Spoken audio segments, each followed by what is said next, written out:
making our Christmas memories. I've been working so much lately, I can barely find the time to sleep. Yeah, I spend my time running around, keeping people pleased. But this is my favorite holiday. It's a chance to start over new. Cause I missed you so I'm letting go of everything but you. These are the good times with you. Baby, this year it's just gonna be you and me. Hang by the fire and chill. Isn't this how it's supposed to be? Making our Christmas memories. Oh, and I've been longing to hold you close. Forget about everyone else. Isn't this how it's supposed to be? Making our Christmas memories. Oh, oh, la da da da, oh, oh, la da da da, oh, oh, la da da da. Making our Christmas memories. I've been wrapping presents for you. I've been hanging marbles in the tree, and I've lit my house with Christmas lights. So you should come back home to me. And when we wake up in the morning, I'm gonna play those carols that you love. We'll be singing all the melodies until the sun comes up. These are the good times with you. Baby, this year it's just gonna be you and me. Hang by the fire and chill. Isn't this how it's supposed to be? Making our Christmas memories. Oh, and I've been longing to hold you close. Forget about everyone else. Isn't this how it's supposed to be?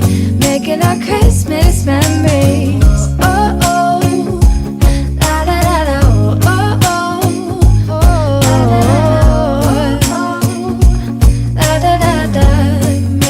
Christmas memories. Yes, these are the good times with you. Don't even care what we do if I spend it with you. Just you and nobody else. It's so good to see you again, to see you again. Baby, this year it's just gonna be you and me. Hang by the fire and chill. Isn't this how it's supposed to be? Making our Christmas memories. Oh, and I've been longing to hold you close. Forget about everyone else. Isn't this how it's supposed to be?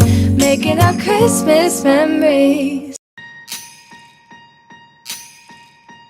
Last year I thought about how things can come around just like that if everyone is here to celebrate one day. We have our ups and downs, but when there's love there's always a way. And oh, this time of year we come together to celebrate. Yes, every time the snow is falling down and it is cold outside, we gather around the fireplace and no one cares about yesterday. My favorite holiday, it means so much more than words can say. And I claim that Christmas is a magic day. Sometimes I tend to forget what glory this holiday represents, but it's fair to say that Christmas is a magic day. This year I'll think about how I'm so lucky to have a place that I can come home to. Yes, I am on my way. We'll put our differences aside and just enjoy this moment of peace and love and happiness. We come together to celebrate. Yes, every time the snow is falling down and it is cold outside, we gather around the fireplace and no one cares about yesterday. My favorite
is cold outside, we gather around the fireplace, and no one cares about yesterday.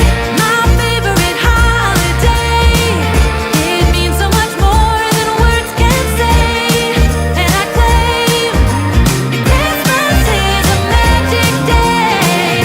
Sometimes I tend to forget what glory this holiday represents. But it's fair to say that Christmas is a magic day. Here we go. Welcome back to the Power Play Show. This is the December 22nd, 2021. We are right now at 9 o'clock Eastern Time, directly from the Florida. And yes, tonight we have a special guest. He returned with us. He returned in the family, the Hockey Nation, for over 1 year. We have Michael Devellano, co-host every morning.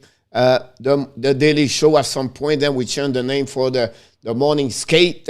And Michael is going to be back with us. And everybody, each one of you waiting for Michael to show up. He's right there. He's coming the next a few minutes. He will be back with us. And he's going to talk about what's going on around his life and see what's going on. I know many of you miss Michael in the morning. He's always bringing a great analysis about hockey, prospect, and youth hockey players, and also the NHL. So I can't wait to see Michael. Honestly, since he left, but we did not talk a lot because we are busy for both, but I can wait to see Michael with us the next couple of minutes. But we have a few people in the house. Mr. Alexis Dubic in the house.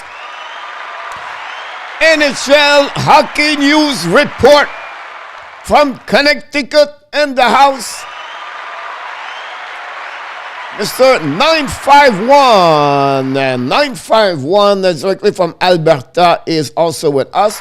What about Mr. Finland Jamo Vartanen in the house with us tonight?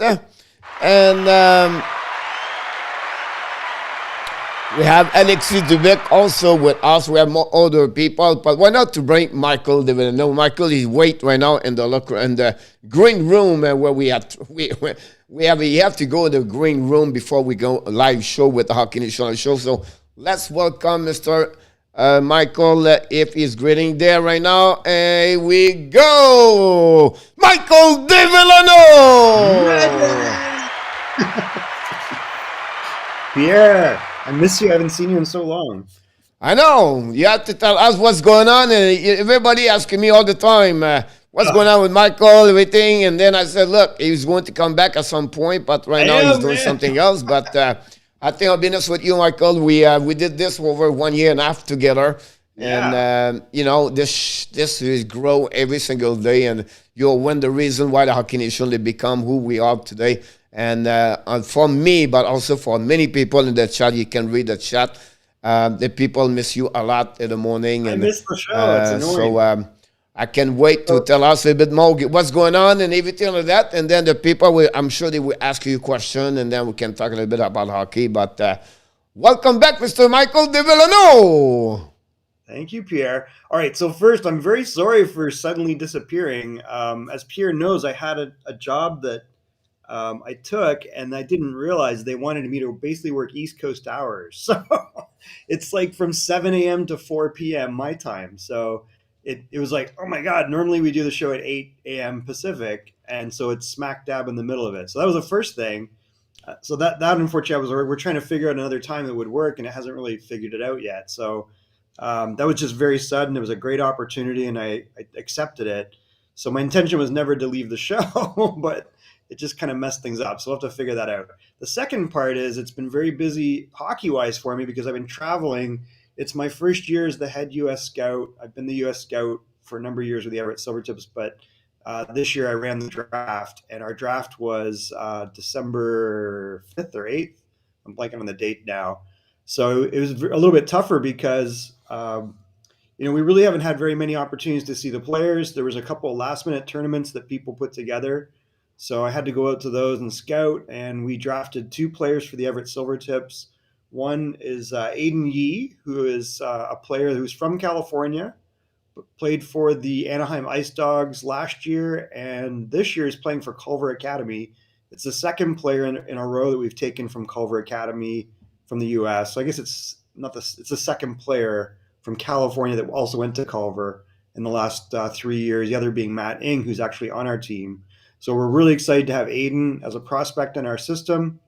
And then we took a second pick from, of all places, South Dakota. I never thought that would happen. The player is actually from Montana, which is also funny because our goalie, Braden Holt's from Montana. And so Cody Columbus was our second pick in the U.S. draft. And he's another really good player, goal scoring. He actually played at the Notre Dame Hounds for last year.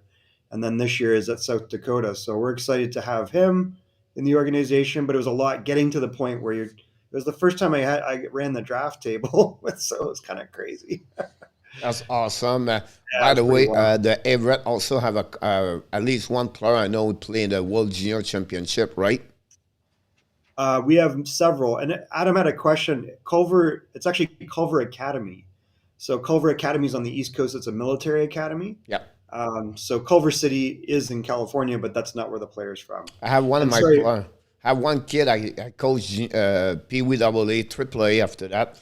And they signed him very young. I think he got him at 14 years old or 15 years old, Michael, at Culver.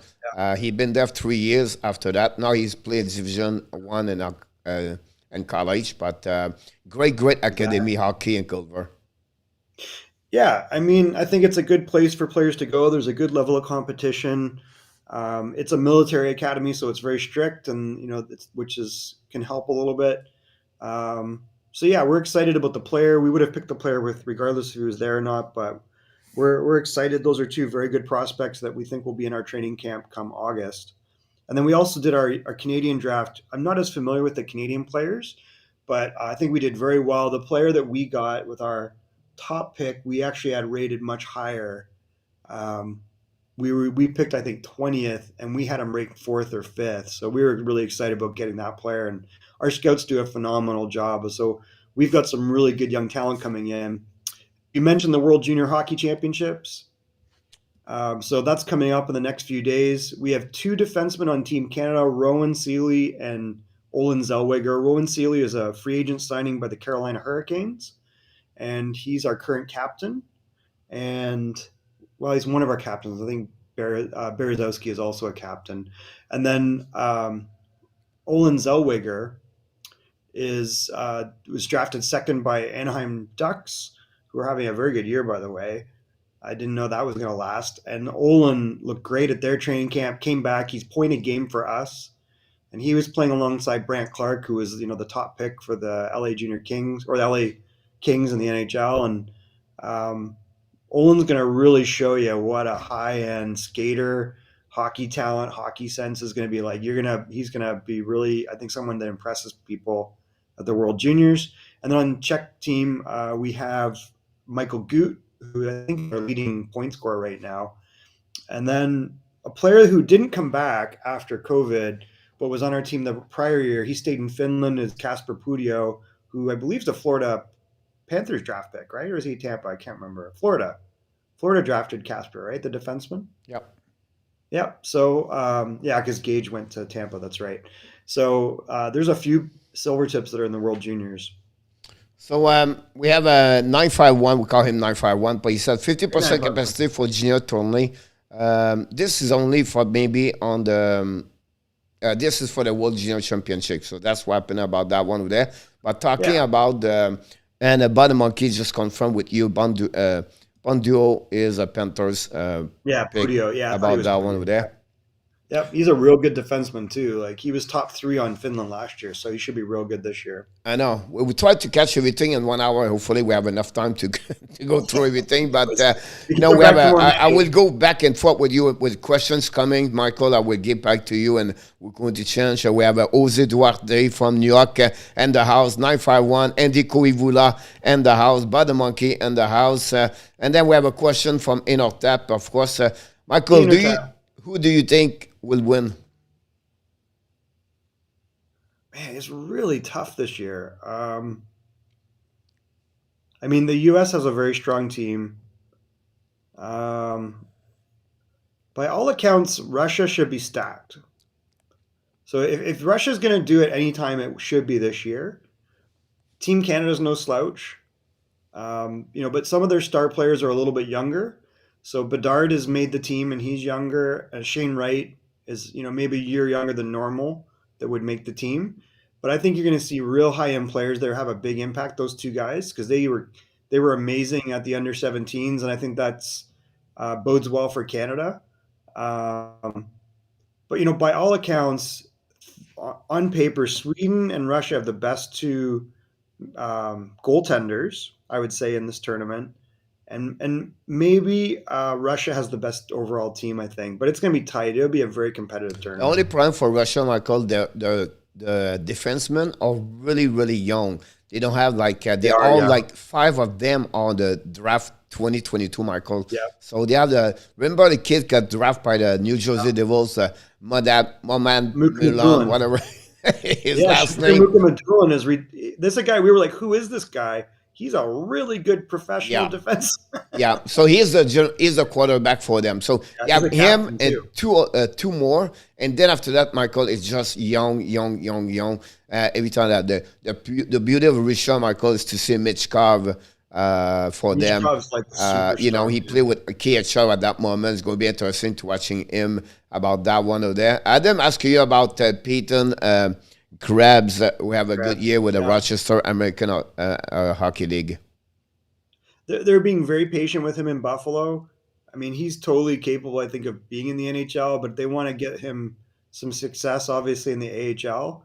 I'm really excited for his future. I still think he'll be a top 6 player in the NHL, and he's got captain written all over him at some point. I should mention that our coach is also there. So Dennis Williams is a coach with Team Canada, and he's been out for a while. It's been tough for Everett because we don't have our top 3 defensemen, and we're missing, I think, 3 of our top 6 forwards right now between injury and the World Juniors. So we've had a little bit of a rough time, but luckily we had a bunch of wins before that. So we'll see what happens. I'm going to talk about A2 Reti missed the tournament because the COVID Wow. 19, everything like that. One player, Michael, did not make the team for the Russia. He's a young kid, so he's going to be drafted this season. Mitchell Chenko, I don't know if you remember him. He was really Yeah, hyped. Ivan. He's not going to be in the. Sergei Zubov did not pick him, so really Weird. disappointment because he talked about Raddy. I'm just compare him with Raddy, where right now this kid he was in top 10. Now he's going to be maybe at the bottom of the first round. So really interesting about that one over there. Yeah, it's surprising that he's dropped so much, but Yeah, no, 0 point, Michael. That's yeah, unbelievable. that's tough. I don't know. Like this is again is a case like why not come to the CHL where you're going to play? Yeah. If you're going to get buried on a men's team, it's real tough because you're not going to play ahead of a guy that's 30 in the KHL. So why not come to the CHL and play junior for a year? We welcome Ray Giguère in the house tonight. Thank you, Ray, to join us. Balmonkey, I have a question for you about what are your thoughts on Justin Zordif? What is future old? Well, he's a I part of gotta be the honest, I team, don't by the know way. much. Yeah, I don't know too much about him yet. I think this will be really my first opportunity to really get a good look at him. So I honestly don't have a lot of feedback on him at this point. He's doing well right now. He's going to be a part of the Team Canada, of course. Yep. Solid players, right? Have a good camp with the Panthers last season. He's doing well overall. I can't wait to see many of them during the next weekend for sure about that one over there. What do you think now with the COVID situation with the WHL? I know with CHL is going on. Every day is off right now, and usually it's a lot of trade during that time. Do you expect trade for your team, or do you expect some strengthening, or COVID stop everything, or do you think because the problem Canada USA could be a problem for the WHL? We've stopped cross border games, so we were just starting those. It's tough, because I think we've seen 2 years in a row where the Memorial Cup is canceled, and I think that's a real possibility here again. And I don't know if we're gonna I don't know if we're gonna leverage the future for a trade. It would require us to probably give up a first or a second round pick. We've done that like 4 years in a row, and just bad timing with COVID. They were good trades, but I can't speak for Dennis, but I don't think we would make a move. I can't see why we would. You never know. There's going to be deals to be had, but I think it's going to be real tough given the uncertainty of if there's even a Memorial Cup. And I'll ask you about, do you think Savoie's size 5'9", 5'10" amount will prevent him from going in the top 3 in initial draft? I don't think it'll be size. I can't see size being a factor. It's like, is he a better player or not? Does he have more upside? And I think what everybody's looking at is, what's this guy going to be in 3 or 4 years? So if they legitimately think it's not necessarily is he the best player on day one, it's will he be the best player in 3 years? If they think that he's going to, everyone's going to get their players strong, and he's a very talented player. But I don't Have think a it'll good be year size. right now with Winnipeg Ice over there with Yeah, the good WHL, and talent. he play also with Kiki for them. So they are the two great hockey players right Yeah, now in the WHL overall. yeah, yeah. I don't know. I'm trying to decide if I think he's top three. He's rated like second or third by most people right now, Yeah. and maybe that's accurate. Um, because his skill level is very high. He's a really good player. I don't think size will be the problem. I think it'll be, do you think this guy's going to keep getting better? Mr. John Gregor said, welcome back, Mr. Michael. Mr. Badamoki asked you about Jiricek, the best defenseman next draft year. I mean, he's dropped in most guys' ratings, but I thought he would be very high. I like Nemec and I like Jiricek. So to me, those are the two, kind of the two that you go back and forth on. Um, I really think Nemec is maybe the best Slovak defensive prospect I've seen in a long time. I know he's dropped a little bit in a lot of guys' ratings, but to me, I think he's a right shot defenseman, and I think Jiricek's also a right shot defenseman. It just depends on what type of D you want. I think Jiricek will be a better overall two-way player, but still have offense, and Nemec probably has more high-end offense. So it just depends on what you want. I think some guys, I think most of my ratings, I've had Nemec ahead of him, but not by much. Michael, how did you like the Roy goal last night, splitting the three defensemen and the breaking Edmund ankle of the goal he did again at Tampa Bay? I don't know if you saw the game, the goal I or didn't not. see that. Is that the young player in Montreal? No, Nicolas was the player from the Vegas. Vegas. I'm sorry. Yeah, that was crazy. I was like, I don't know why I was thinking someone else. Yeah, I was just thinking before, like yesterday, I'm like, wow, I saw him play at the World Juniors along with Julian Gauthier. Who you think it was Joshua Roy? Yeah, that's what I was like, why did he get called up? I didn't see that. um, um, I really like the development of Nick Waugh. He's a big guy with high skill. I don't know if the points have totally come. He's kind of like a half a point a game right now, but I think overall He's impressive, Michael. He reminds me a little bit, Adam, he follow more, Adam follow the team more than me, right? But he reminds me a little bit what Alex Stock did with his development with time, right? When he came from Minnesota, he take a couple of years, then he pick up more. I feel like Nicolas Roy, that's what he's doing right now with the Vegas. And I'm telling you right now, I saw him a couple of last games from him. Dominate more, battle is better, coverage and defensive zone is good. And again, like you said, he's a big 5'6'4". So that gave him a little bit a better asset. But I'm really impressed for his improvement development right now with the Vegas Golden Knights. I think I've said this in the past. Like, I was always very surprised Carolina gave up Nick Waugh and Julian Gauthier. And I realized Gauthier was part of a package. Waugh, they didn't really do much get much for him. I remember seeing them at the World Juniors together, and I'm like, wow, these are big guys with good skill set, and they play a 200-foot game. One guy's got goal scoring, and one guy just, he can play like a smaller guy, and I just think these are going to pan out really well, both of them. And after that was another question for you. He said, I think Kiki may move up to the top 3 or 4 by the draft time. What do you think about the development of Kiki right now at that moment with Winnipeg Ice? I really like the player. He's probably higher end than his brother, who's with Seattle. He's been highly rated by our scouts for a long time. I'm I'm trying to think though if he will go ahead of like Slavkovsky or not. Will he go ahead of the defenseman? It's kind of a question mark for me. I think he'll definitely be top 6 or 7. I'm not sure if he's going to be top 3 or 4. You have to compete with Safosky for the Slovakia players. Another Right. 6'4" over there that's the same Right. size like him, and he really doing Yep. well over there. He's Yeah. stronger.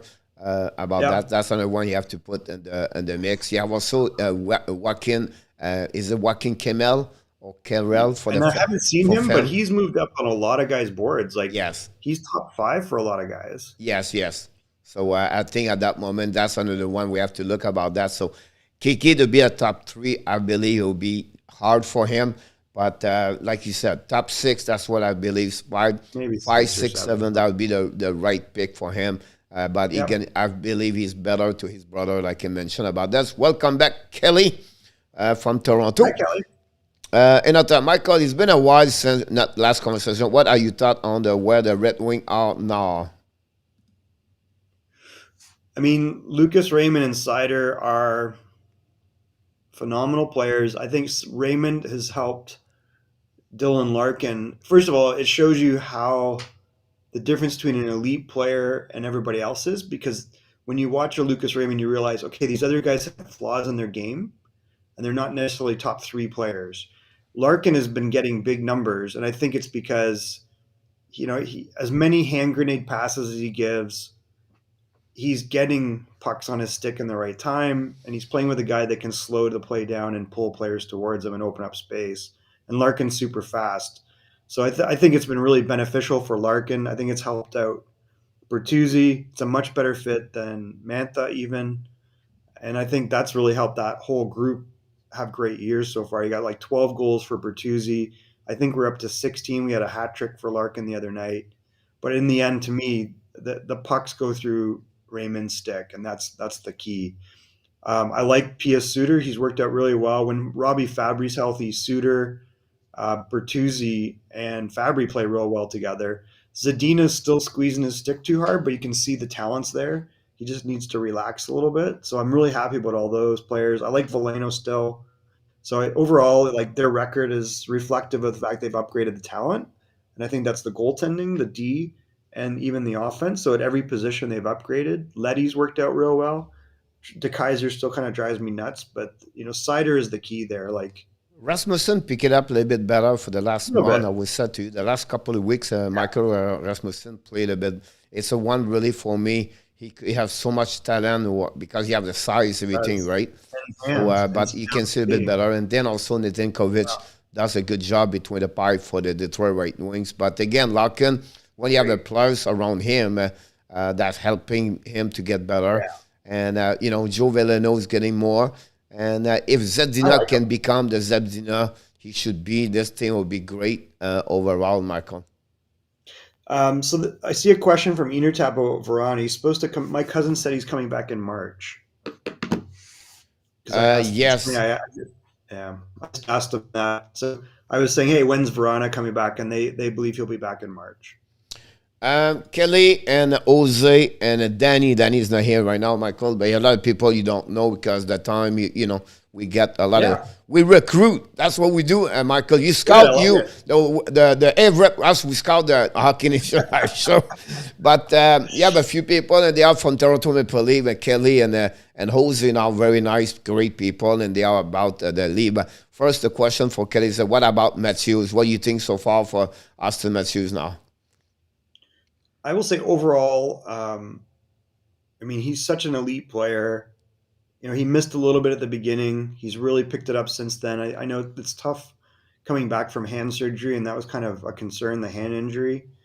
I think the most impressive thing for me, though, about Toronto is their defensive play, because I think they just had this unwillingness before to take care of that end of the ice. We knew they had talent, and Jack Campbell's for real. They're under 2 goals a game, against. So if they can go into the playoffs and play that style, it seems to be an acknowledgement that, hey, we got to play like a mature style. And look at their record. Like, it's insane. Have they lost 10 games lately? I think they're like 20-8 or something, aren't they? They really play more as a team, Michael. from the back, we play better, and also the team. But it's not only Matthews anymore. They prove right now without Marner, they consist to winning. Nylander have a good year, 31 point, 30 game. And they have the bottom six case before he got hurt, helping them. So they have a very overall a good one about this. So what do you think about the Leaf to do anything? So we expect for maybe I will add that question with Jose. What do you think we expect? Do you feel they can finish first in the Atlantic Division? I think regular season they can definitely finish first. I'm a little bit more of a believer that, hey, well, they've shown they can play a tighter game. And if they can do that, they're going to be very dangerous. For me, Michael, if they can finish first, that we're helping them to go through the second round.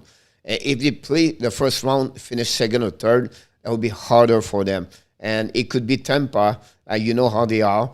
And Florida is not going to be easy too. Florida's so they have the best road for them is going to be first at the end of the year. Whatever they have some improvement inside that team, everything like that. So that will be something you have to look about this. Adam, I have a question for you about the Winnipeg Jets. What do you think about the coaching change, firing especially Paul Maurice?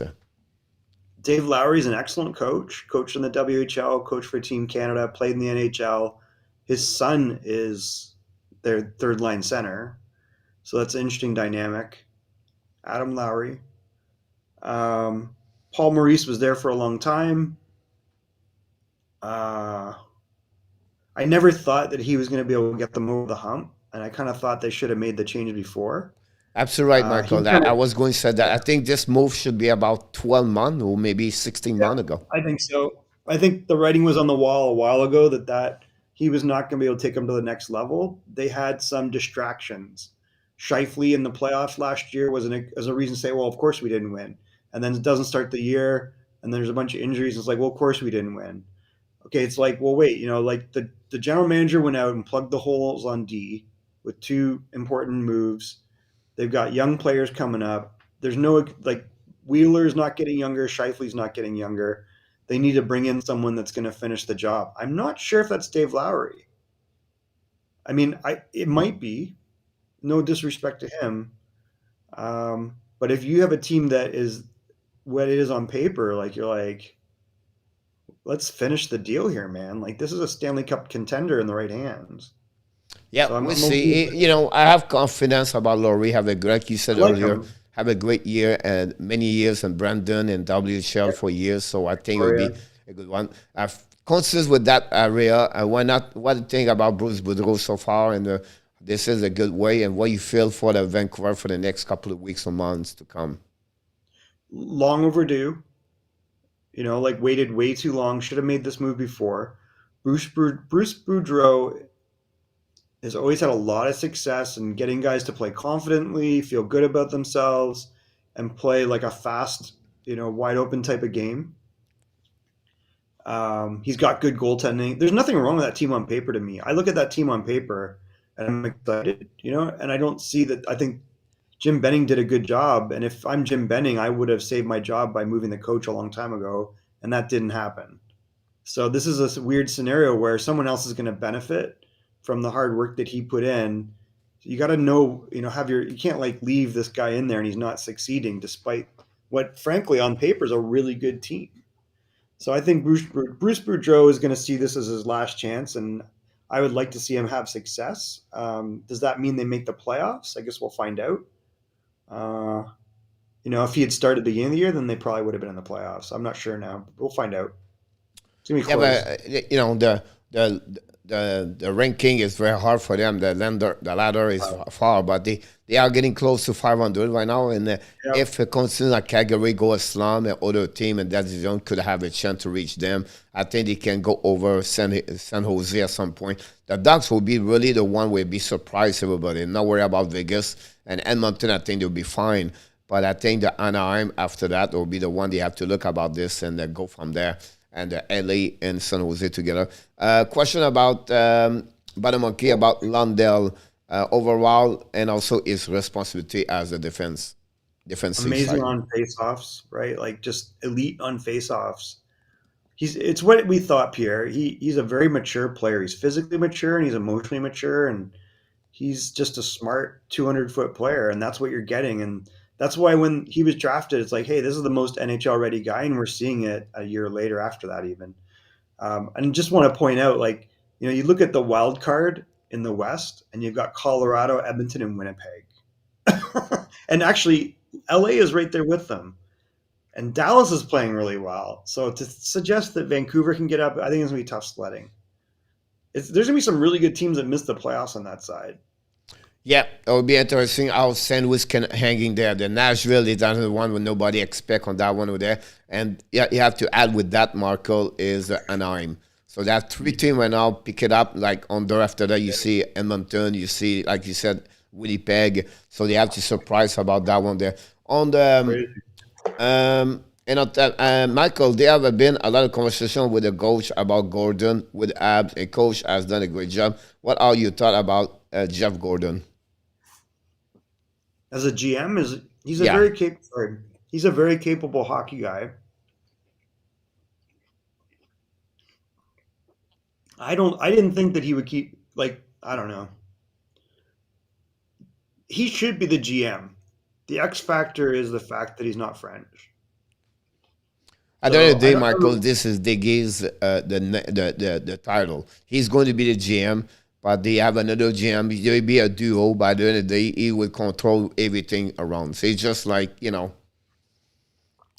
unfortunate, but that's what you got to do, right? I'm not sure about the coaching situation there. Or you're saying with Coach Frenchy?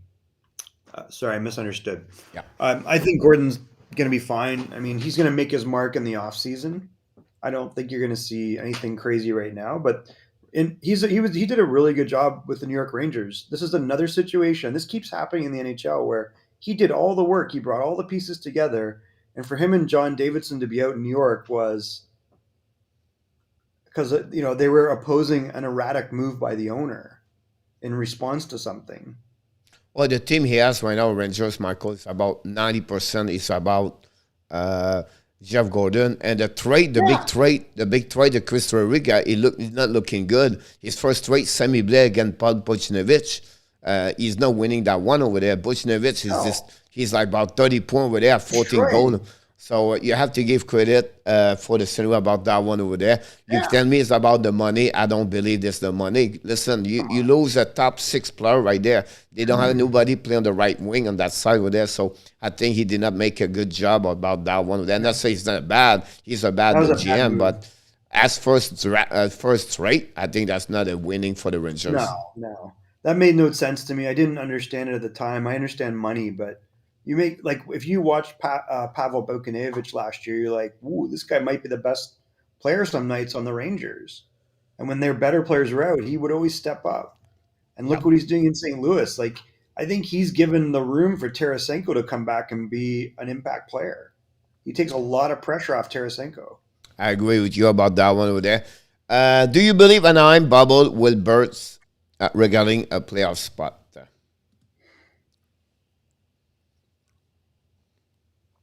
Mike says it's going to come down to earth a little bit. Like, can Troy Terry continue to do what he does? That's the big thing. Zegras, we always thought was going to be a star. Terry was a bit of a surprise. We knew he had talent. They have very good defense, and they got good goaltending, so that could take them far.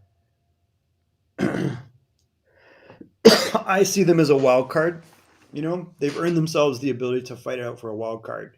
I can't see them staying at this level, but maybe. It's too tough over there. Yep.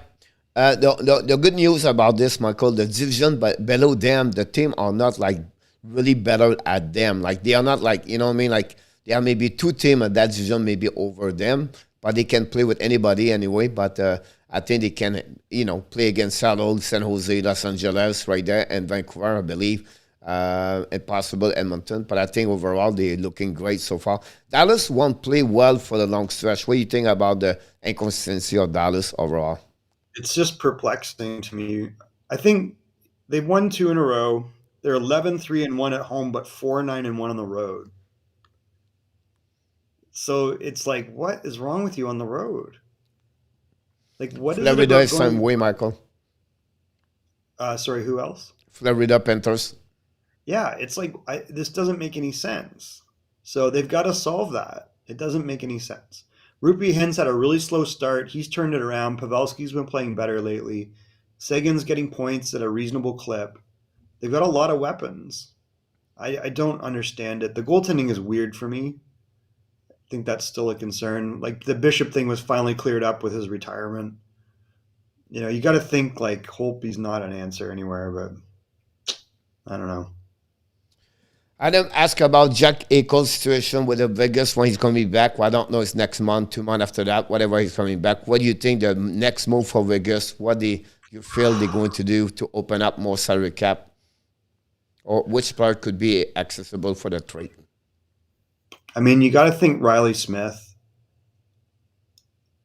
You've got to wonder about. It's tough, like you look at the numbers and you would say logically Riley Smith or Carlson. You got Chandler Stevenson playing really well at half the rate of Carlson, and Carlson's not expensive, and he's been really important to that team. But you go a cheaper route. You go 2.7 for Stevenson, and you got 10 million for Eichel. That would make the most sense. And you move out of Carlson, you move out of Riley Smith to pay for it. For me, what I believe will happen, Riley Smith is going to be out for the trade, and then they're going to put a long-term reserve Martinez until end of the season, and they would bring him back for the playoff. He's already on long-term reserve, though, isn't he? He is on ER, I believe, right now. Oh, just on regular IR. I think so. I could be wrong, though. I don't see the in front of me. I think you're correct. I think he's regular IR. Yeah.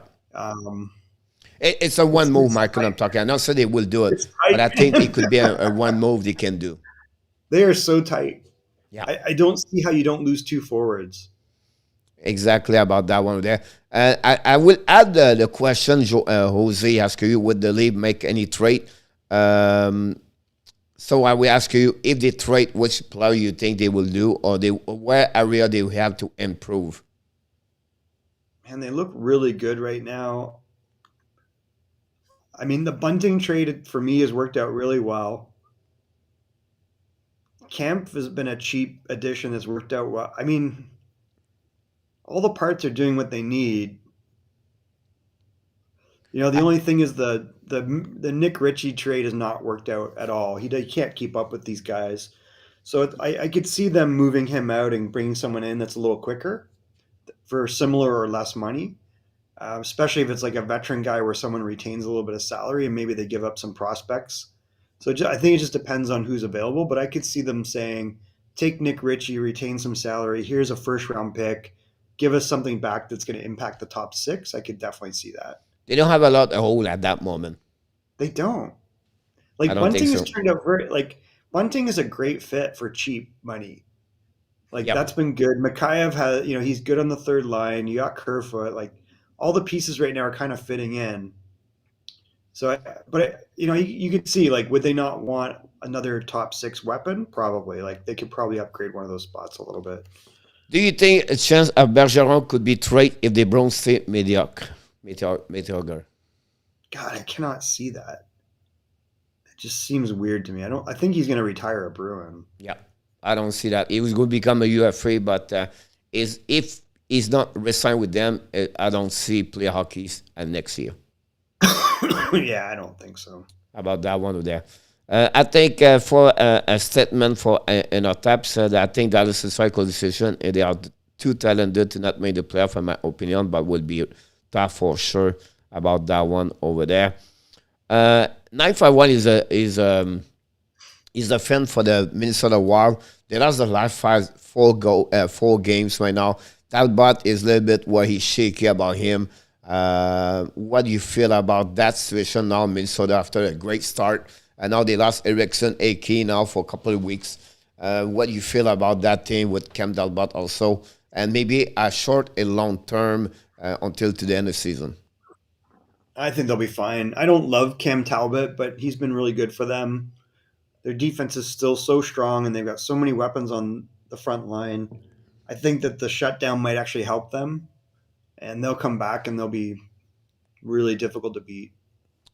Do you believe they will trade Fiala? Maybe. Yeah, that would not surprise me. I don't think he's essential there right now. And Ottawa said Leave will probably look for a pickup a third or fourth defender. Mazen is slower and Olin is not working out. I mean, Sandin and Liljegren have turned out pretty good. Liljegren has, matured his game a little bit, and that's been positive for them. I'm not sure that works in the playoffs. I think Muzzin you're still going to rely on in the playoffs. And Hall, I don't know. I like Hall. I know he's not as fast as the other guys. That's a problem. I'll have a difficult year this year. I think Mazen, I would not be worried about experience, playoff, everything like that. But I think that's maybe one area they have to improve is maybe a guy like Ben Chariot or something like that. I don't say they will trade for Ben Chariot, but I kind of prototype of players like that. That's maybe one area about that one there.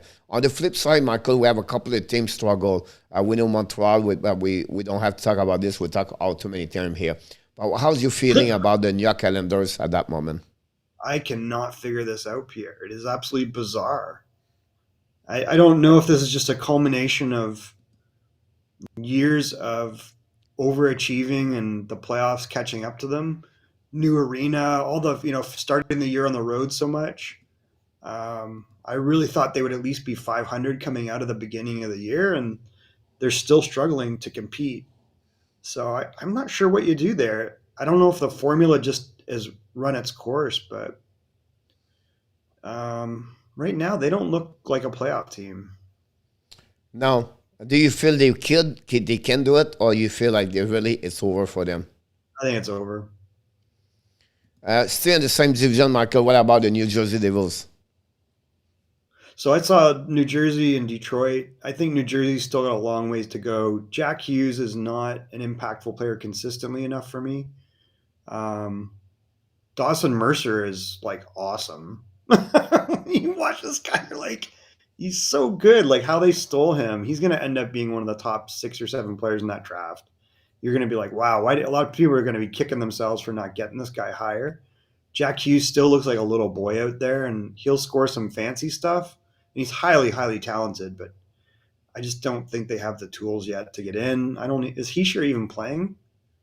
Who? Like Heischer's still out, right? Yeah, he's coming now. He's a point. Maybe Stefan Joseph can mention, but he was on the protocol now. He didn't play the last couple of games.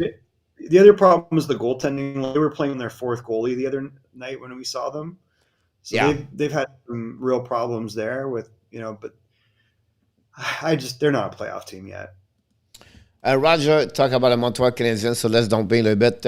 Hi, Michael, do you think Abwood this year will hurt your career for Lisinski, Caulfield, Evans, and Romanov? No, those guys are young. They're going to be fine. It's more so like, too. what do you do with the older guys? Like now it's like, well, why are we spending money on Anderson? Why are we spending money on Toffoli? Why are we spending money on Hoffman? That's the questions. I agree with you about that.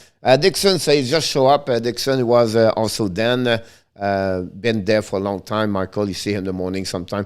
What do you think about the Montreal Canadiens? Do you believe they have to rebuild or retool? They have a lot of good, promising young players. If you look on D, you still got Caden Gooley coming. On forward, your better players are still your young guys like Caulfield, Suzuki. Like those guys are still in the mix. I feel like they've run their course with kind of just above average wingers, which is what they've got a bunch of them, right? They underestimated the value of Philip Danault. Look at Philip Danault in LA and what LA is doing. Yeah, I could agree about that one over there. Honestly, for what they have at that moment. Me, I have my opinion because I'm coming with a video with this, and I mentioned to them this week, I don't rebuild. I retool something. I think Michael will be crazy, but I will keep Ben Chariot over there. They need 4D. They have Petrie, they have Edmondson, they have Ben Chariot. They need to find a defenseman number 1, a guy like Letang or something like that to pick it up there over there. They can get Sheriff for about $4 million, 4.5. They don't have anybody right now ready to pick up number 2 at that moment. It's sad because we have 2 years to get there. I think Aiden Cooley would be one of the top 3, not number 1, but a solid defenseman number 2. Yeah, and I think you go, all right, so then what's coming up in this draft? They'll get a high draft pick, which is what you would expect.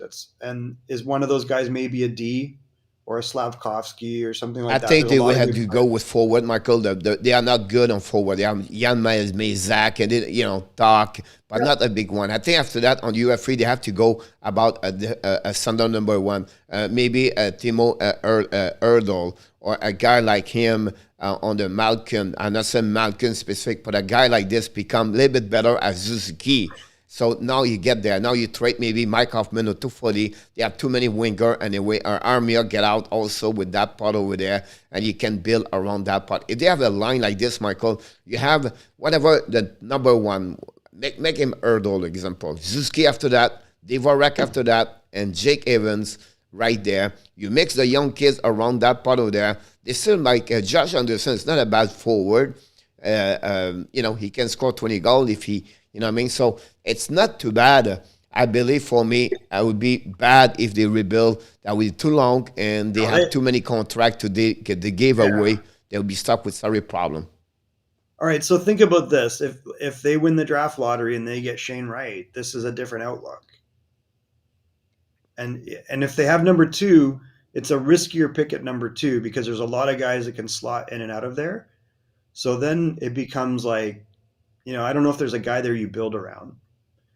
That's the big question. Like, who do you get that you're going to build around? You're more likely to get a guy later on just by accident that someone overlooks. That's the way this draft is. So, I think that'll be a big thing. Like, there's no point in them worrying about this season. Like, they should just ride it out and not worry about it.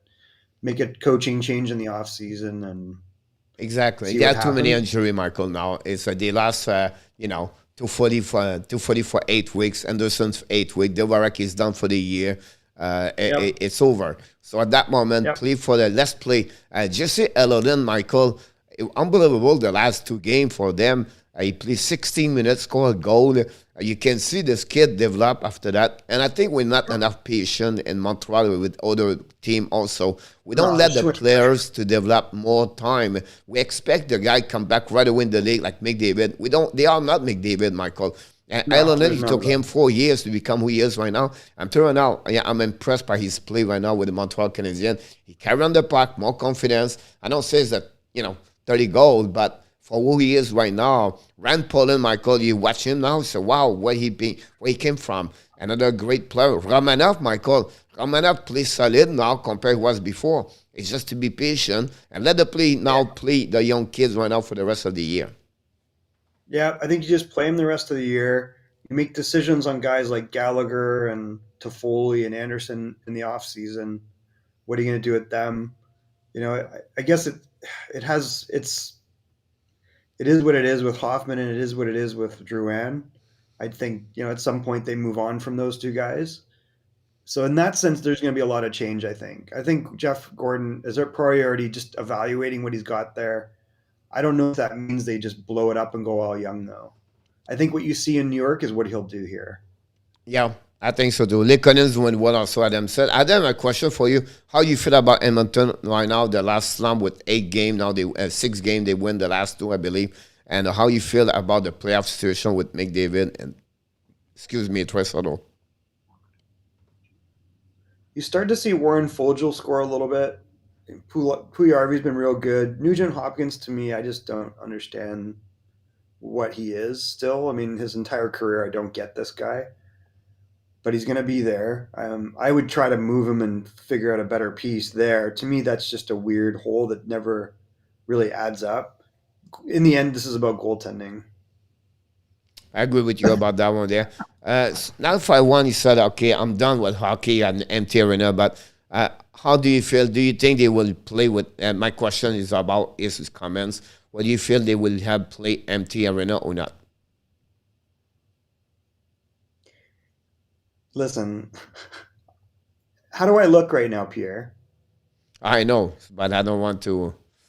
Well, I'm on like day 4 of my COVID protocol. Do I look like I'm dying?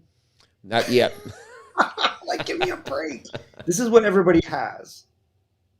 So I have a barely a sore throat.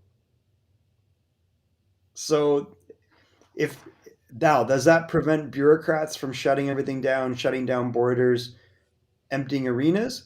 We're seeing it's not. If they make a decision to do this, it's not based upon the reality of what this current thing is. I've been, So that's a I just bigger consider spiral with you, problem. Michael.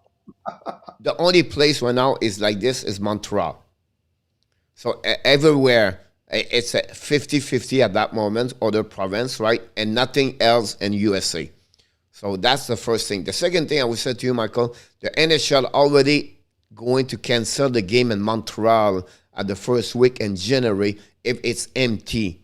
So they not want the Montreal lose money. They lose about $2.5 million every game it's empty. So they're going to push back those games, postpone those games. They're going to be on the road, and they're going to bring back when the people are back in the crowd. So for me, honestly, I don't see this will happen. They cannot be that way anymore to play that way. They lose too much money, Michael. It's ridiculous. So I mean, again, I'll reiterate: all coaches, players, scouts in the WHL, including myself, have to be vaccinated. So we are. I'm on day 3 or 4 of testing positive. I've had a sore throat, and I had one so-so day, and I'm doing all right. I'm here to able to join you, and I'm able to talk for an hour without problems. I know. This is what everybody's experiencing, and it's spread like wildfire through our office.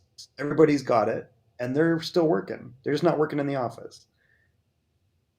So I don't know. Frank Salazar, Michael, is back in the house tonight. You remember Frank Salazar, the Cubano? He's on the house, so he said, welcome back, Michael. So glad to see Frank about this. Don't forget, guys, to click on the like. That'd be awesome. If fans don't show up for the game in New Jersey, I won't be because of the COVID. Well, the team is fun to watch. Ty Smith is playing very well. The issue they've had, I mean, they were playing their 4th-string goalie, which was Akira Schmid in the Detroit game. So he's like their 4th goalie. Like, they had Nico Dawes, they've got Mackenzie Blackwood, and Jonathan Bernier that could have played ahead of him. So that's tough. He's not NHL ready.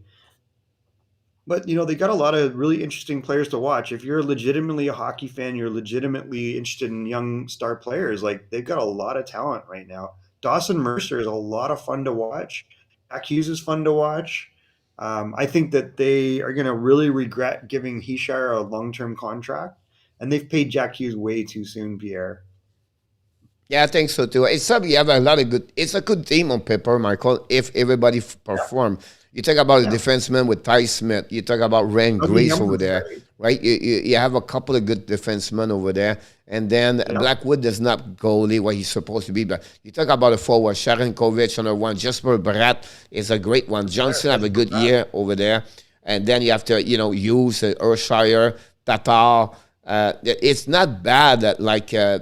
But again, they cannot play as a team together. The result outcome is not there. Whatever they have some, injuries, used for 5 weeks, everything like that. But and also the prospect market is great. The Dawson Mercer is another one. The Alexander Oates is another one. There, the defenseman we talk about the Russian team, Michael. So the team is going to be great the next 2-3 years. I believe for the Devils. Very good, by the way. Like Pavel Zacha is very good. Pierre, they've had 6 different goalies this year. Already. Yeah. and they're above 500, I think. I think they're like 9, 10. No, they're a little below. They're low. So they're like 10 and 13. So yeah, they're below 500 now. Exactly about that one over there. About Asfen, but I don't know. He did not finish his sentence, but he said, hey, Michael, who is your favorite player between Piquet Subban? Can he play with the Montreal Canadiens possible? That time. So do you have any specific? Like playing now would probably. No, I think it was in the past with Montreal Canadiens or. With Montreal. Yeah. I mean, I go way back to Guy Lafleur was probably my favorite Montreal Canadian. I was never a Montreal fan though. I agree with you about that one over there. Six goalies in franchise record in New Jersey, Michael, that one they use right now, Gillis, the last one over there. So John Gillies, yeah. that's another one about that. We have about 8 more minutes, Michael. We don't want to use your time. But we want to invite you tomorrow. You don't know about that, but it is a Christmas party tomorrow night, Michael, 9 o'clock p.m. Let's do it. If you can join us, we're going to, in our tab, join us also. We're going to talk about fan question. You're going to be the barman. You don't know about that, but you're going to be a barman. You have to give away beer to the front players, something like that. So I'm going to fill you up tomorrow. But that's the situation with the Christmas party tomorrow, Michael. 9 o'clock again, 6 o'clock your time. It would be great if you can come back over there. Let's try again about that. Sorry, I want to say because the man went to play with the Canadiens and Shea Weber on his prime time. Maybe between both of them, who do you believe it was better? Shea Weber. Shea Weber, yes. Francois said maybe we should send Montembeault to New Jersey. Or maybe 951 we send maybe Cam Talbot. By the way, I don't know if you knew about this, but before you tonight, it's really a great day for the Hockey Nation Live Show, Michael, because first you come back in the house, so you can see people come back. Now more people show up tonight to ask you a question. You can see how much he was missing. But we have Jack Hand earlier at 5 o'clock p.m. today. Jack, cool. You know him. I don't know if specifically you know him, but you well know in the hockey on that. So to have him as a guest, it was pretty big for us to have Jack with us tonight at 5 o'clock. Yeah, that was awesome. I watched that a little bit. That was great. I'm glad he joined us. So hopefully he can come back. Maybe I can come on when he's on sometime. Yeah, he's a great guy. He's just only 32 years old, Michael. For what he accomplished until 2 years old is pretty good. What do you think about the situation with the Panthers, Michael? Panthers need a power play change, any coaching change. Brunette has been slightly above 500. Do you see any coaching change? They screwed it up. I mean, I said this right away. Like, you're living on the momentum of a Stanley Cup coach. And to think Andrew Burnett's going to keep going, and the players don't know anything, Pierre. Just because the players say, oh, we want continuity and leave Andrew Burnett, that doesn't mean anything. The general manager should have been savvy enough. He's made all the right moves up to this point. He should have brought in one of those experienced coaches. And I think this is a mistake because you underestimate what Joel Quenneville brought to that organization. Yep. And it just takes little chinks now to see where they're just, you hit it. They're like 500 with him. Exactly about that one there. One thing we didn't talk about was the Olympics being canceled. Yep. Which I think is a good thing. I commented to. So we were saying that we were kind of going back and forth on chat before this, and I was like, I hope they cancel it. I hope they cancel it because I just, first of all, I don't think I want to see them support what's going on in China. But second is just the COVID protocols. These guys would have been in quarantine for like 5-6 weeks. It's ridiculous. I agree with you. I know some now they're thinking to have a team B. With Barry Ryan and Jason Demers, everything like that. But at the end of the day, I think for the NHL, Michael, I don't know if you listened to the show this morning, but I'm talking about the NHL, Michael, for the way they are. They should starting every 2 years, combined with the Olympics, in 26, the World Cup. Remember the World Cup a long time ago? Exactly. Remember the that World time? Cup's so much better, Pierre. What do we need the Olympics for? Nobody gives a crap about the Olympics anymore. But again, you can lead them every 2 years over there. But the same time we do every 2 years at that time in February, play the World Cup 1 year in USA, one time Canada. It's not a matter. But I think that would be it. I think for the people, they will love it, the World Cup. You've been there, Michael. We have the same, like we watched this so many years, a long time ago. It's really simple. The Olympics need the NHL players. The NHL players do not need the Olympics. The Olympics is done as far as I'm concerned. We saw the last couple of years when they had, fill-in players, and it's like, who cares? So why would the NHL bother? Don't lend your brand to them and those players come back injured. The World Cup can be their event, and they can do it every 2 years and keep it in North America. If you want to go to Europe, you go to Sweden or you go to Finland. Or you I agree with you about that one. Just in such as fan, 9 o'clock p.m. is the Power Play show tomorrow night as fam. RJ Calabro, Michael, is a new insider for the Hockey Nation Live show. He brings all the update during the show. Usually we have a score, everything on that. So RJ is great for us about that. In our time, he's agree with you about this. Bring him. Bring him about the World Cup. I think that would be great. John Gregg, I have a question to you. Are the Bruins making the playoff, Michael? Doesn't look good right now. I think that they really missed Krejci and they really missed Rask. If Rask does come back, maybe they have a chance because the rest of the team does look pretty decent. I like Swayman, but in the end, they would probably need a Tuukka Rask to come in and kind of right the ship. It might be that gentle of a change and move on from Jake DeBrusk. I agree with you about that one over there. So, Michael, we are at the end of the show. I'm going to continue with a Frenchy quiz, but I want to, I don't want to bother you too much about time. It was great to having you, Michael. We know we don't talk too much because we are busy and everything like that, but you don't have no clue how much we miss you in the morning. I turned the time at 12 o'clock because you're not there at 11 o'clock. So I think the lunch time was better for everybody on the Eastern time. But look, you're welcome to come back anytime. And I look forward to see you tomorrow night with Inner Tap at 9 o'clock p.m. You have anything changed, let us know. But until then, Michael, everybody in the chat, really pleased to having you aboard, and they would really miss you. So hopefully, maybe one day everything change, and it'll be better for you to come back anytime here at the Hockey Nation Live show. Yeah, we'll sort out a time that'll work better. It's the mornings are kind of messed up now. So. You have to become the assistant GM with the Everett or something like that. Oh. Well, we got another draft in May, so I got to prepare for that still. I have 2 drafts this year, Pierre, plus the import draft. Yeah, the import draft will be important also. I'm busy. Yeah, I'm sure you are about that one over there. Import in May and the 07s. Yep. Sound good. Thank you, Michael. Have an amazing, great night, my friend. And I will talk to you very soon. Thanks again, Michael. Appreciate that. We are not done here, guys. We are continuing to do at the end of the show, the power play. We're always talking about the Frenchy quiz around 10 o'clock. I want to respect your time. It's December 22nd, guys. So what's going on tomorrow? Tomorrow we have a confirmed to you. We have a show at 9 o'clock p.m. Tomorrow night is a Christmas party. Can Inotap come back at 5 o'clock tomorrow? I'm going to reconnect with Inotap tomorrow. Do we have a show tomorrow at 12? I'm not sure yet. So it's all about, because I want to make something bigger tomorrow night. So I'm going to let you know. Possibly we skip at 12 o'clock tomorrow. Back at 5 o'clock with Inotap. And then finish at 9 o'clock p.m. the Christmas party for the Hockey Nation Live show. So that's what's happening about that one over there. And that's what happened there. So let's move on at the end of the show, guys, like we do, if I can find it. The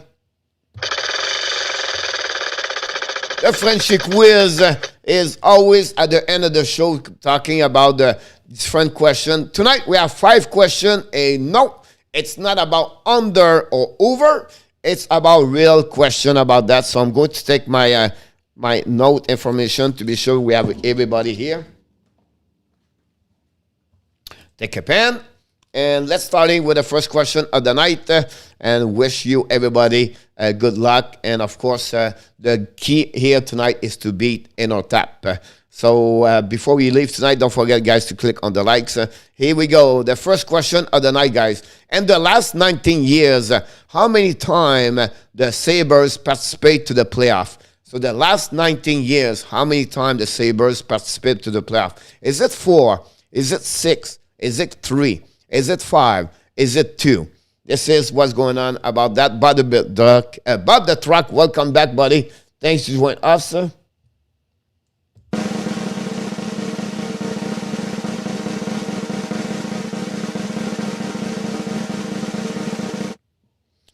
Nicolas said D. Aisman said A. 951 said B. Bob the Truck said A.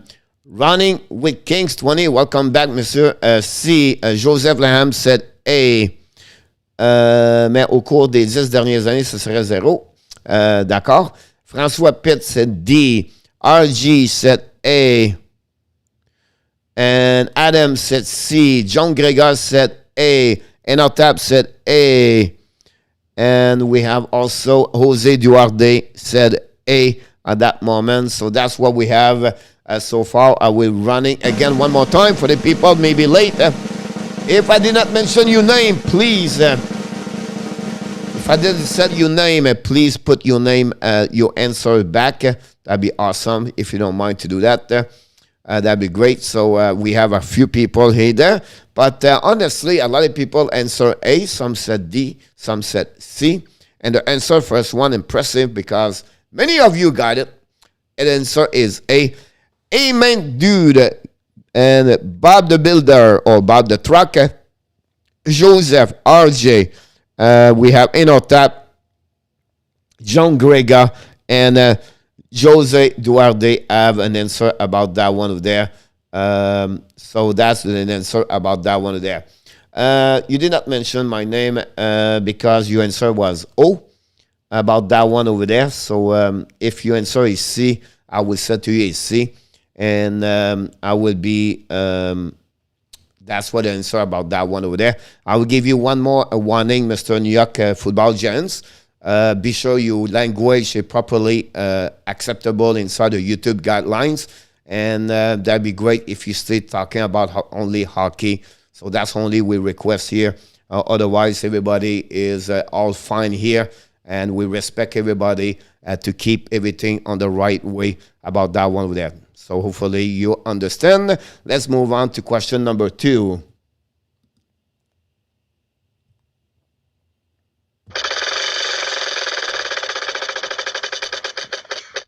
Against which team the Buffalo Sabres has the most of W and it's not a 6 original team in the NHL? So which team they have the most W and they are not on the original 6 team? Florida, Nashville, Islanders, Carolina, and St. Louis.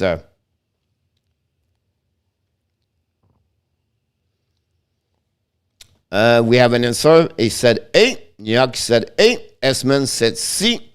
We have Jose said I, Eagle. Randy said C. Welcome back, Mr. Randy. Eagle Fang said A. 951 said Tampa. Then Joseph said C. Someone going to say Islanders. Randy ends. That's C. John Gregal said C.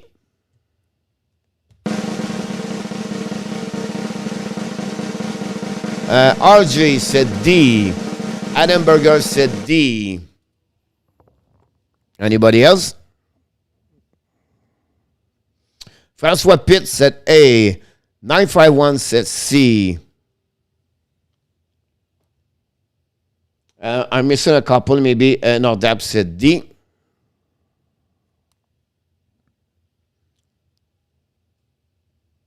Jose Duarte said A. And if I did not mention your name, please repeat again, if you don't mind.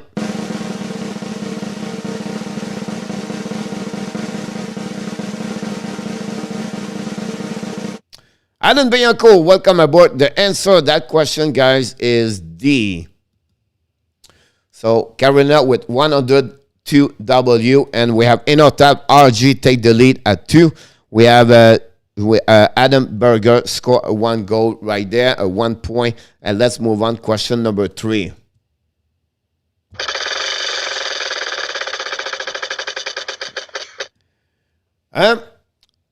Right now, they have 32 team in the NHL right now. How many team has a record of winning a percentage below a 500? Of course, Seattle right now is below 500. That's one. All right. Since they play in the NHL history. So it's not about the season this year. But Seattle have only 1 year. So that's why they all count as a one team. So other team in NHL, they have a franchise winning percentage below 500. 5, 8, 9, 7, or 6 team. Here we go. Esmond Dude said D, 7. Football Giants said 9, C. Randy said B. Joseph said C. Alan Vaillancourt said D. Run with King said 8. B. Nicolas said Nicolas said C. 951 said A. Adam Berger said E. Enotab said C. Jose Duarte said C. And we have to wait for a little bit more.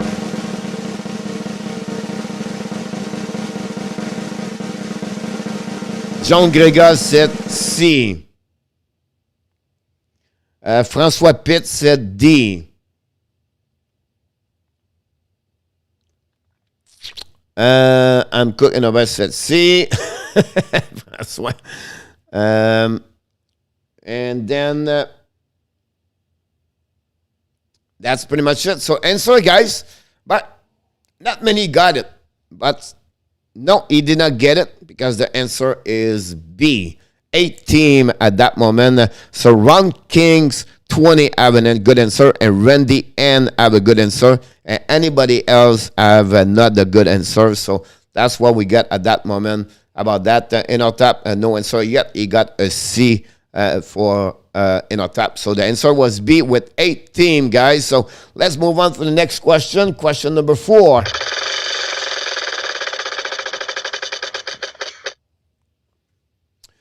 Which goaltender has the most loss in the playoff between the 5 goalie below? So they are not the number 1, all right? We know it's Patrick Roy, but only between the 5 goaltender and that list. Which one have the most loss in the playoff? Is it All, Plante, Jacques Plante, Sanchuk, Esposito, and Grand Fuhrer? Here we go.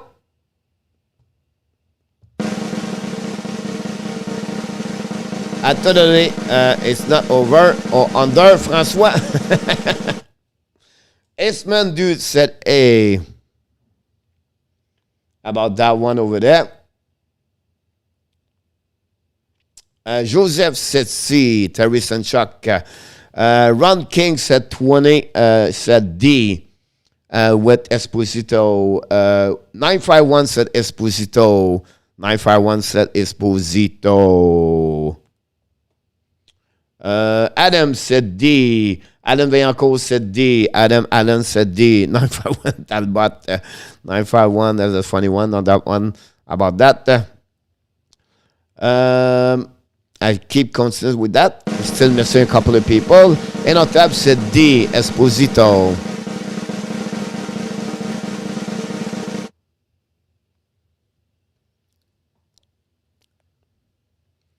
Still waiting. RG said A.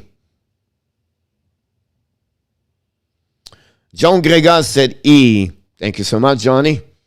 We're still waiting for one more. Francois Pitt said D. Phil Esposito. No. Tony Esposito. Randy N said Grand Fuhrer.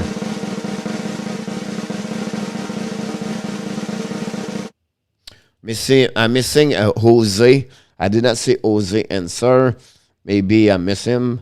But here we go for the last more chance. One more chance for everybody.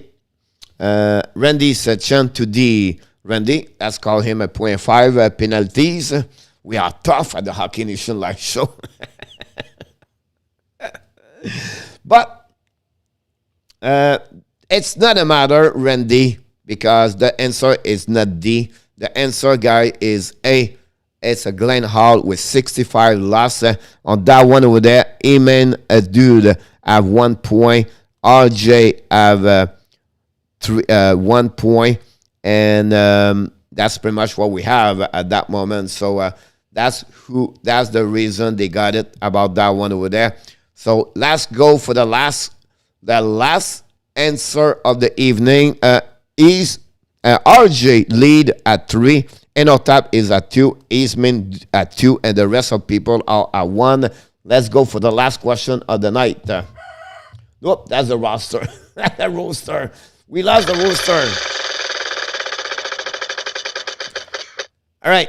There is only one player in the NHL did twice, scoring 30 goals a plus power play goal in a one season. So we have only one player did it. You have about 7 players did it also, but only one of the 7 players did it twice. Who is this players? Is it Dave Andrechuk, Ovechkin, Jagr, Tim Kerr, and also Mario Lemieux? So let's starting with that one over there and see if someone can get it. Adam said Dave Andrechuk. Alain Vaillancourt said Dave Andrechuk. Ron said C. Jagr. Joseph said Jagr. John Gregor said Jagr. Francois Pitt said Dave Andrechuk. We're still waiting for the rest of the people. They are right now looking on the maybe somewhere. My whole team cannot score 30 goals on power play in one season. Oh my God, it's funny. Coach, you need to the horse sound. Yes, I need that one over there very soon. About that one, that's something I can take a note about this horse.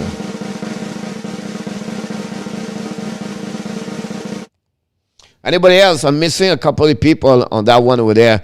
I missed maybe Aceman Dude said C for Jagr. I miss Enotap said D for Tim Keir. About that one over there. Do I miss someone else? I did not see the answer to RJ at that moment. And Andrew Charles going to draw the line. He's going to power play. That's I remember. Aceman, I think I should said D, but I don't know who is this. About that. One more time for everybody else.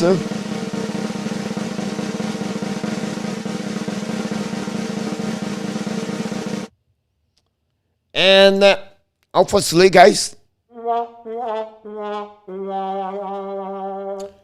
is the song? Nobody got it. And the answer, guy, is Mario Lemieux did it two times, guys. And each time he did 31 goal, power play goal, and NHL 2 times. So Mario Lemieux is the winner. And nobody did it. Nobody got it. Nobody did it. But we have a winner tonight, guys. He's the insider of all the update. Every night we have hockey as we talk about Mr. RJ. He did it. Mr. RJ, the winner of tonight.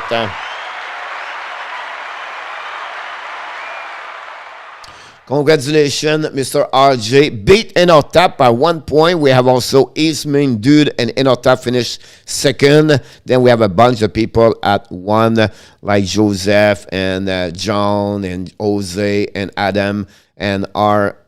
Randy and R20. And then Bob the Builder, Bob the Truck. And that's what happening about that one over there. Jose said E. If you said D, I didn't see it, but if you get it, you get 2 points and you join in a top. I only picked Jagr because I thought Lemieux would be a passer, not a scorer. Aceman, congratulations in our top said about this. Hola, guys, Zach Belly in the house. And return to that.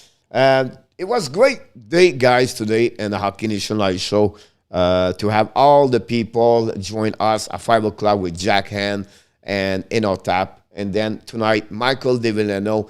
Some of you all knew, did not know who Michael is. Michael, honestly, and I shouldn't make a better presentation about Michael, but he is the director of scouting for USA now for the Everett Civil Tip, a team in the WHL, the Western Hockey League, on the juniors, so the CHL in Canada, but he play in Everett. And Michael is is in charge about the department, scouting, everything like that. So, and Michael was also with me. He built the Hockey Nation Live show. He was the co-host every morning, 11 o'clock.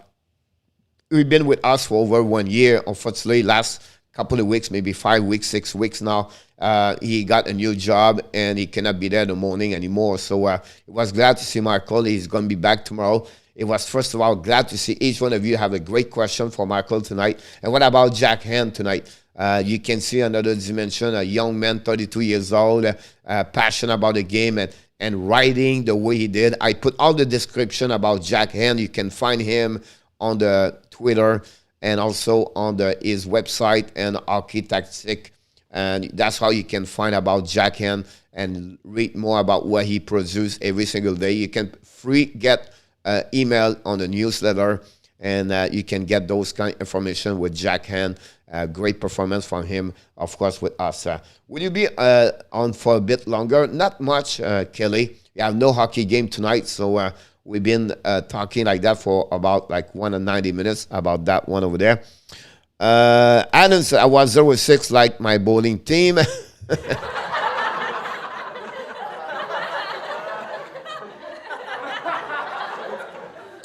Yes, Adam. The story about that, it's a story nobody much knows too much about that one. The record of Maurice Richard, everything like that. That's pretty unique to hear that.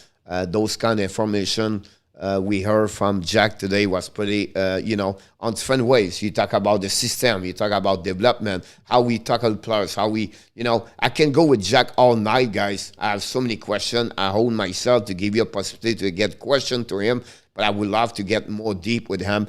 And I'm glad because the tool he used, like Ainstat, I use this part over there. The X and O he talking about is one of the most.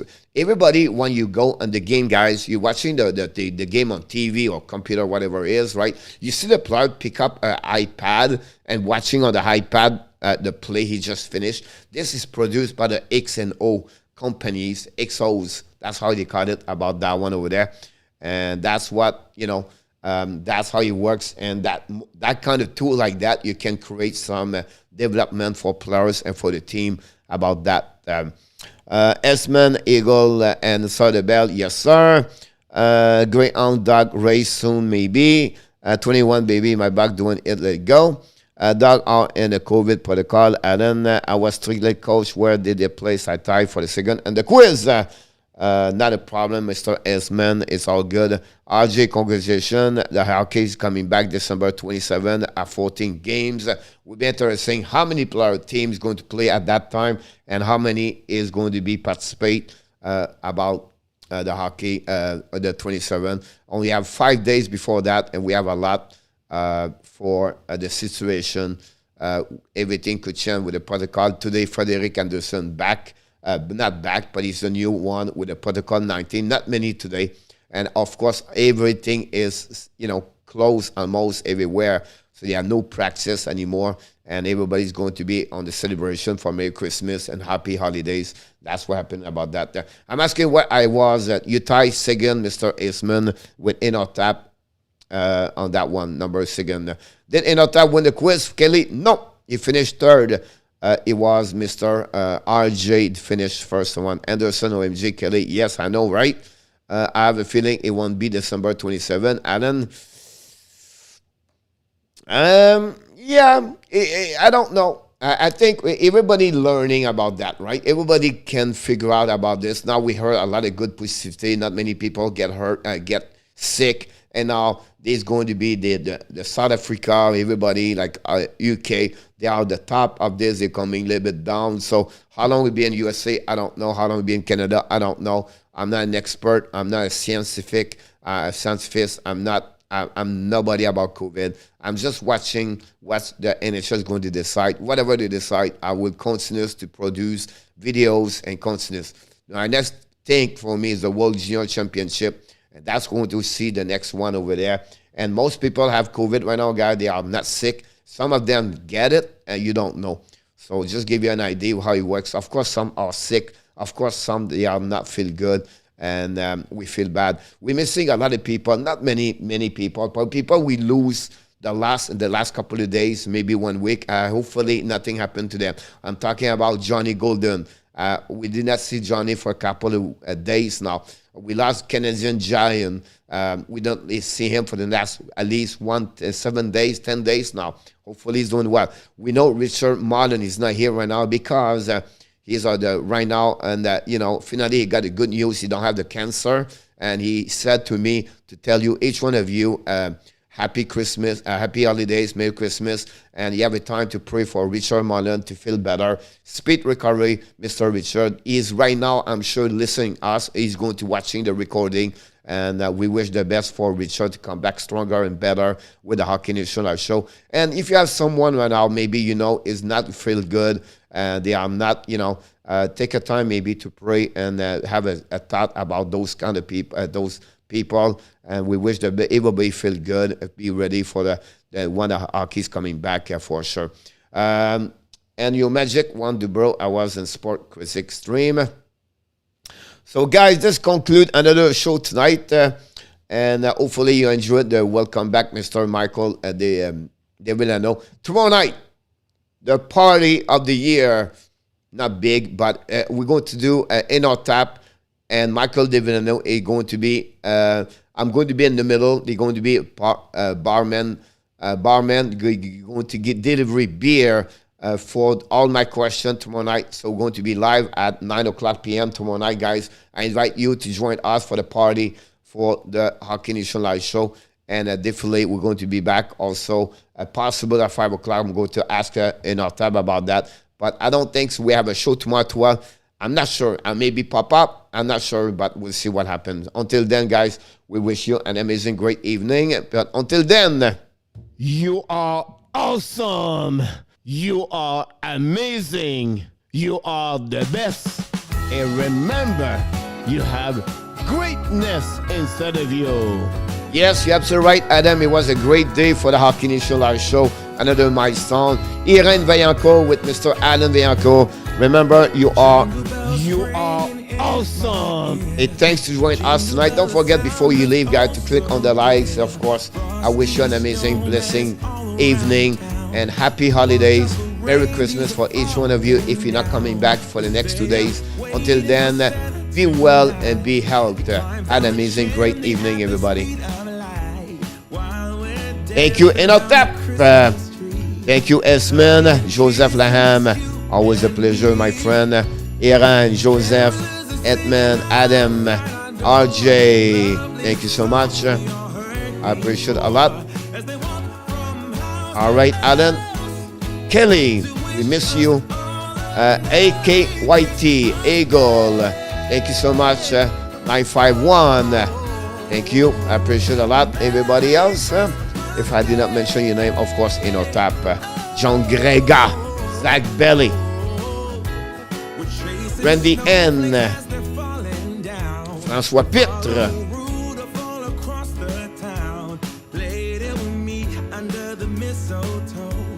Santa's busy saying ho ho ho. We're feeling jolly, eating Christmas cake, and then we go skating on the frozen lake, saying hi to every friendly face, and later we want